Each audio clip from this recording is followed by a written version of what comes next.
The 1980s, a time when everything was bigger, the hair, the shoulder pads, and the technology that now seems hilariously outdated. Let's take a walk down a neon-lit memory lane and revisit 10 things from the 80s we definitely don't use anymore, and probably shouldn't. In the 80s, if you didn't own a boombox, were you even alive? These things were massive. Part stereo system, part gym equipment. People carried them on their shoulders like audio backpacks, broadcasting their mixtape to the entire block whether you liked it or not. You weren't just playing music, you were making a statement. Something like, "Hey world, I have biceps and I love Bon Jovi." Now we carry around Bluetooth speakers the size of a soda can, and if someone plays music out loud in public, we glare at them like they just kicked a puppy. Cassette tapes, the romantic squeaky heart of 80s music. Until the tape snapped, or unraveled, or got stuck inside your car stereo like it was trying to escape. Want to hear your favorite track again? Time to fast forward and rewind like you're cracking a safe. And heaven help you if you tried to record something over a tape without using that weird Scotch tape hack on the top. Making a mixtape for someone you liked? That was peak romance. Hours of carefully chosen songs, handwritten labels, and absolutely no skip button. Today it's just a Spotify playlist named Vibes with a little sunglasses emoji, not quite the same. Ah, the floppy disk. The grandparent of the USB drive, if your grandparent had severe memory loss and could only hold one photo. 1.44 megabytes of storage. That's it. That wouldn't even hold a single TikTok video. And yes, we called them floppy, even though they were stiff and somehow still managed to bend in exactly the wrong way. They were fragile, moody, and if you sneezed near one, it probably corrupted your entire science project, yet we carried them like precious data scrolls, labeling each one carefully. Today, we save everything in the cloud, but back then your files were one accidental magnet away from oblivion. Calling someone in the 80s was a commitment. Seriously, it was a true test of finger strength and patience. You had to insert your finger into a numbered hole and drag it all the way around, for every single digit. It was like, I don't know, unlocking a vault just to talk to grandma. And if you messed up the last digit, well, back to square one. Dial again. Slowly, painfully.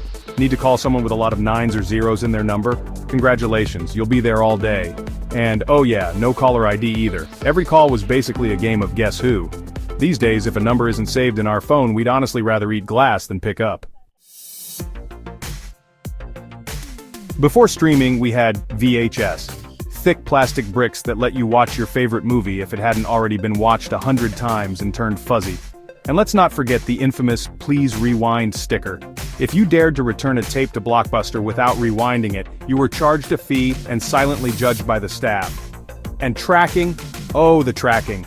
Watching a movie often required adjusting it every 10 minutes like you were fine-tuning a spaceship or something, but nothing, and I mean nothing, beat the thrill of renting a new release, popping it in and hearing that iconic whirr clunk. Before iPods, there was the Walkman, a brick-sized miracle that let you take your music on the go, for about an hour depending on how generous your AA batteries felt that day. You'd clip it to your jeans, untangle your headphones and hit play. But if you bumped it, skip. If the batteries died, so did your entire vibe. Still, it was yours. You walked down the street with the soundtrack of your life playing in your ears. Even if side A was bangers and side B was 3 slow songs in a blank space, it was moody, it was magical. It was also very, very orange. The pager, a tiny screen, a beep, and yeah, pure 80s urgency. You'd get a number and then, well, go on a quest to find a phone. Any phone. Payphone, office line, house phone, anything that didn't charge you a quarter and a soul. They were basically one-way texts, often ending with mysterious codes like 143 for I love you or 911 for call me now or I will explode. If you had a pager in the 80s, you were either a doctor, a dealer, or honestly, desperately cool. Today that same message would come with emojis, GIFs, and of course a read receipt. Before cable, before satellite, before smart TVs, we had rabbit ears. 2 skinny metal rods that stood proudly on top of your TV, ready to ruin everything. Watching your favorite show meant adjusting the antenna while whispering ancient spells. Sometimes, the best reception happened when you were physically touching the antenna, so you'd just stand there, like a weird living statue. Bad weather? Say goodbye to your signal. The screen would turn into snowy chaos and you'd just sit there yelling "fix it" while someone slowly rotated the antenna like it was a dial to another dimension. Google who. In the 80s, if you needed a number, you opened the phone book. A massive yellow page directory that doubled as furniture. Need to find Mike? Good luck sifting through 32 pages of Michael Johnsons. And heaven help you if their name was spelled weird. Still, there was something magical about flipping pages and accidentally finding an ad for a psychic next to a dentist. Bonus? If your table wobbled, you just shoved the phone book under it. Instant fix. Ah, the typewriter. Loud, heavy, and completely unforgiving. Type a sentence, mess up a word, and guess what? You either start over or break out the correction tape. A flaky, semi-magical bandage for your typos. There was no backspace, no autocorrect. Just the clickety-clack of keys and the ding at the end of every line like a little bell of judgment. Still, there was a rhythm to it. A drama. You weren't just writing a paper. You were composing.